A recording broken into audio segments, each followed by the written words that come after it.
Now we're going to write the script of the video. So for a lot of my videos, I'll write a script, but sometimes there are things that come pretty organically that aren't scripted.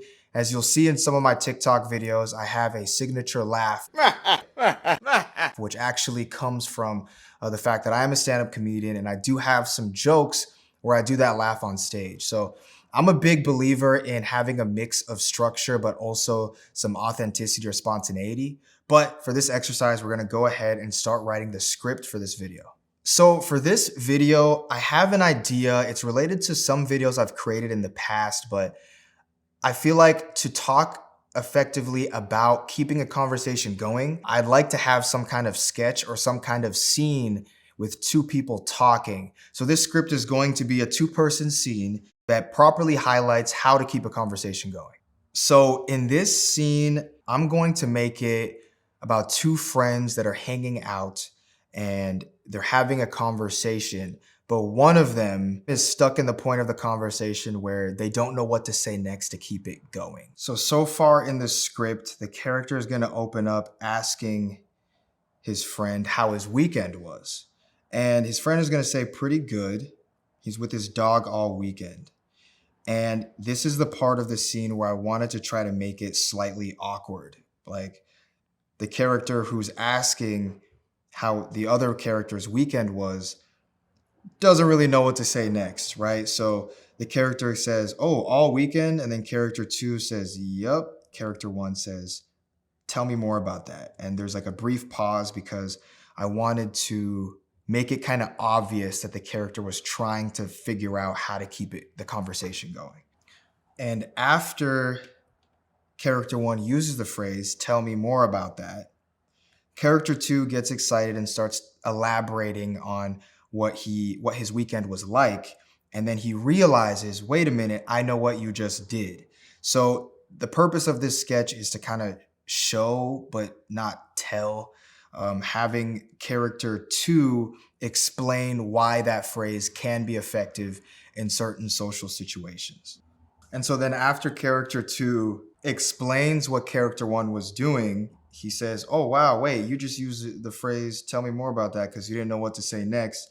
And it can be an effective strategy to use to keep a conversation going because people love to talk about themselves, right? And character one will say, well, you're right, but how did you know? And character two says, oh, because I follow Josh Otusanya. It's like a little call to action that's kind of funny.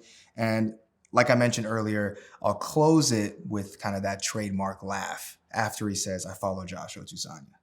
Boom. And the script is completed. And a little tip to make script writing a little bit easier is to first identify what do you want the viewer to experience or learn from this video. So my goal in this sketch is to deliver a useful piece of information that someone can take with them and actually apply it into their lives. So in some TikToks, right, it could be dancing, could be comedy, it could be lip syncing. The value add there is mainly entertainment.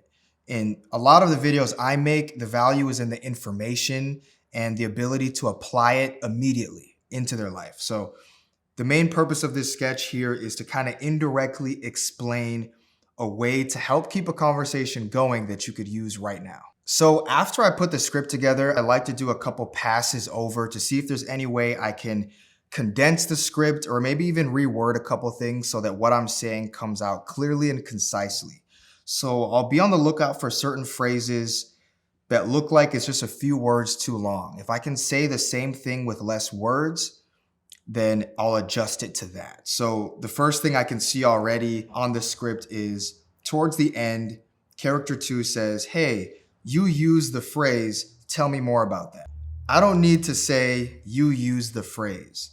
I can just condense that to say, you said, tell me more about that. So I can actually cross this phrase out here. And doing things like this can shave off a few seconds of your video and improve your overall watch time, which ultimately gets you on the For You page and more views. Another thing to keep in mind in putting together your TikTok video is making sure the first second or two of your video is a hook of some sort.